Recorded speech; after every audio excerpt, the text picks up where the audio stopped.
People in southern Turkey remember the time 417.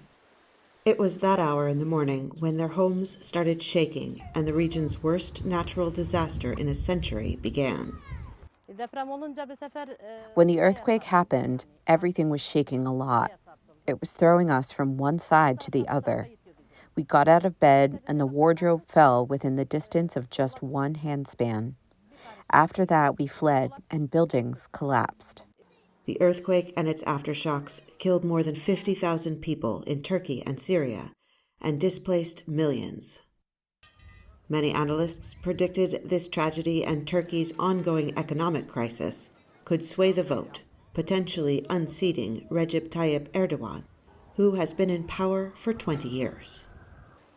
But in the 11 provinces impacted by the earthquake, Erdogan finished with a higher percentage of the vote compared to the share he received nationwide. With almost all of the votes counted, Erdogan garnered 49.5% of the vote, compared to 44.9% received by opposition candidate Kemal Kılıçdaroğlu. And while the vote began amid fears that a clear win for the opposition could spark violence, some voters defended the elections. Everything in our country is fair. All elections have been fair as always. They have been so for 20 years, and they will continue to be so. But as the two main candidates prepare to face off in a May 28th runoff, opposition supporters here say they want a new government, criticizing the earthquake response and the soaring prices of food and rent nationwide.